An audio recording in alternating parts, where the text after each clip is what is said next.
तो हेलो बच्चों, हमारे चैनल एजुकेशन बाय रीता में आपका स्वागत है। तो बच्चों, हम हिंदी की बुक मंजरी से 7th क्लास की बुक है जिसका चैप्टर नंबर 21 है। भारत रत्न महामना मदन मोहन मालवीय जी के बारे में पढ़ेंगे। तो चलो बच्चों, देखते हैं। इस प्रस्तुत पाठ में महामदन मोहन मालवीय जी के जीवन वृत्त का वर्णन किया गया है। इस चैप्टर के माध्यम से महामना मदन मोहन मालवीय जी के जो जीवन वृत्त है उसका उनके जीवन के बारे में वर्णन किया गया है। तो चलिए हम चैप्टर को शुरू करते हैं। तो महामदन मोहन मालवीय जी का जन्म ऐसे कालखंड में हुआ था जिस समय भारत नवजागरण के साथ साथ स्वतंत्रता प्राप्ति के लिए संघर्षरत था। जिस काल में मालवीय जी का जन्म हुआ वह समय भारत में बौद्धिक और वैचारिक जागरण का था। उस समय बहुत से समाज सुधारक तथा चिंतक भारत देश को उसकी मूल राष्ट्रीय और आध्यात्मिक चेतना की ओर लौटाने के लिए प्रयासरत थे। क्या थे? आध्यात्मिक चेतना की ओर लौटाने के लिए जो मूल राष्ट्रीय आध्यात्मिक चेतना की ओर लौटाने के लिए प्रयासरत थे। महामना मदन मोहन मालवीय जी ने भारतीय स्वतंत्रता की ऐसी नींव रखी जिसके परिणाम स्वरूप 15 अगस्त 1947 ईस्वी को हमारा देश स्वतंत्र हुआ। ये तो हम सभी जानते हैं कि 15 अगस्त 1947 को हमारा देश आज़ाद हुआ था। महामना मदन मोहन मालवीय जी भारतीय स्वाधीनता संघर्ष के नायक और साक्षी थे। इनका जन्म 25 दिसंबर 1861 ईस्वी को प्रयागराज में हुआ था। इनके पिता पंडित ब्रजनाथ चतुर्वेदी और माता श्रीमती मूना देवी थी। पिता का नाम ब्रजनाथ चतुर्वेदी और माता का नाम श्रीमती मूना देवी था। इनके पिता भगवद गीता के व्याख्याकार और कथावाचक के रूप में आध्यात्मिक प्रसिद्ध इनके जो पिता थे वो भगवद गीता के व्याख्याकार और कथावाचक के रूप में अत्यधिक प्रसिद्ध थे।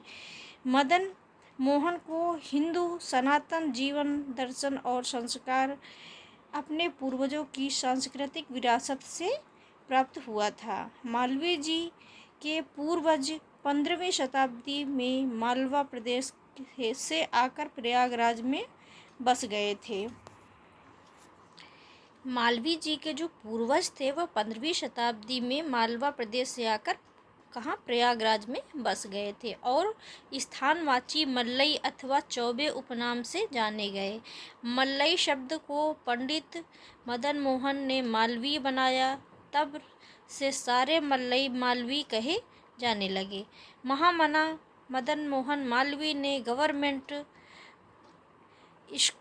गवर्नमेंट हाई स्कूल से शिक्षा प्राप्त करते हुए अंग्रेजी के साथ संस्कृत का गहन अध्ययन किया।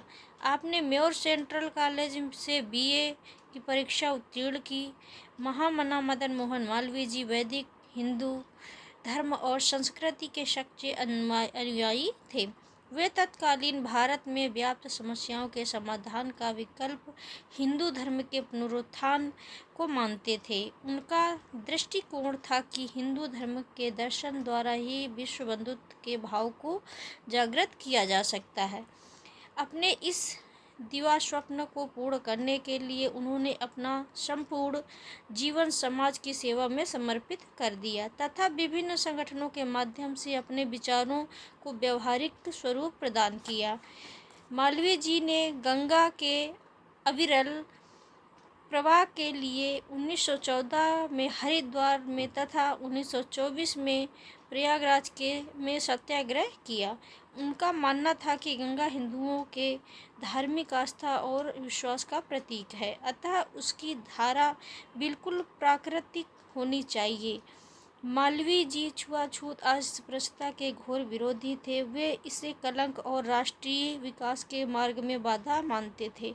उन्होंने पौराणिक उद्धरणों के माध्यम से अस्पृश्यता समाप्ति संबंधी अपनी मीमांसा को व्यक्त किया है। स्त्रियों के प्रति अपना दृष्टिकोण व्यक्त करते हुए उन्होंने कहा था कि मैं चाहता हूँ कि हमारे देश के सभी स्त्रियाँ अंग्रेज महिलाओं की भांति पिस्तौल और बंदूकें रखें और उनको चलाना सीखें ताकि वे किसी भी आक्रमण से अपनी रक्षा कर सकें। उन्होंने जनता से अनुरोध किया कि वे उन सब सामाजिक कुरीतियों को दूर करें जो स्त्री जाति की उन्नति में बाधक हैं। वे बाल विवाह के घोर विरोधी थे। उन्होंने सामाजिक उन्नति के लिए स्त्री शिक्षा पर विशेष जोर दिया।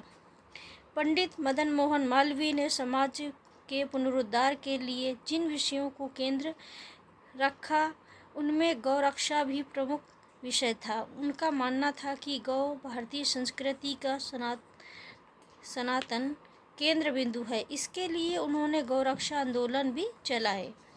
महामना मदन मोहन मालवीय एक राजनीतिज्ञ से अधिक शिक्षा शास्त्री थे। उनका मानना है कि हमारी सारी समस्याओं की जड़ अशिक्षा है। वे शिक्षा को पुरातन एवं नवीनतम मूल्यों के बीच एक सेतु के रूप में देखते थे। इन्हीं धारणाओं को ध्यान में रखकर मालवीय जी ने काशी हिंदू विश्वविद्यालय की स्थापना की। मालवीय जी का सपना था कि सभी स्तर पर शिक्षा का ऐसा प्रबंध हो कि कोई भी बच्चा गरीबी के कारण शिक्षा से वंचित न रह पाए। काशी हिंदू विश्वविद्यालय की स्थापना माह फरवरी 1916 ईस्वी में बसंत पंचमी के दिन हुई। निस्संदेह मालवीय जी की यह सबसे बड़ी कृति है। मालवीय जी कोई राजा महाराजा नहीं थे, संतोष ही उनका परम धन था। फिर भी अपने स्वप्न को पूरा करने के लिए झोला उठा लिया। सर्वप्रथम अपने पिता से 50 रुपये का दान पाकर उन्होंने फकीरी धारण की और जीवन पर्यंत फकीर ही रहे। उन्होंने लोगों से भिक्षा मांगकर तथा राजाओं महाराजाओं को कल्याण के लिए प्रेरित कर धन इकट्ठा किया। हिंदू और मुसलमान समान रूप से इस सहायज्ञ में भाग ले रहे थे। इस प्रकार अपने साहस, उत्साह, लगन और तपस्या के द्वारा मालवीय जी ने अपनी कल्पना को मूर्त रूप दिया। वे काशी हिंदू विश्वविद्यालय को ऐसा केंद्र बनाना चाहते थे जिससे राष्ट्र की आध्यात्मिक और भौतिक शक्ति के विकास में योगदान तो मिले ही, साथ ही विश्व में शांति एवं बंधुत्व की गाथा का भी प्रचार प्रसार होता रहे। महामना मदन मोहन मालवीय बहुमुखी प्रतिभा के धनी थे। उन्होंने भारतीय राजनीति, शिक्षा, साहित्य एवं पत्रकारिता में अपनी अमिट छाप छोड़ी। काशी हिंदू विश्वविद्यालय के अलावा उन्होंने अनेक छोटी छोटी संस्थाओं को खड़ा किया। राष्ट्र निर्माण में इन संस्थाओं की भूमिका मील का पत्थर है। इन संस्थाओं में हिंदू छात्रावास, हिंदी साहित्य सम्मेलन, भारती भवन पुस्तकालय का स्थान महत्वपूर्ण है।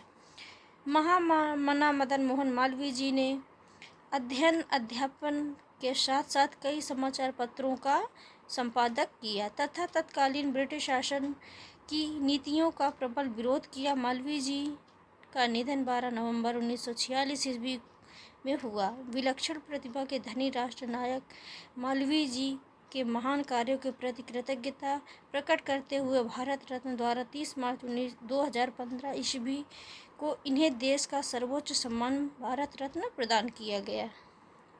ये भारत रत्न से सम्मानित भी किए गए। कब? 23 मार्च 2015 में। तो बच्चों ये चैप्टर ख़त्म हुआ। आपको वीडियो कैसा लगा? अच्छा लगा तो लाइक करना। Thank you.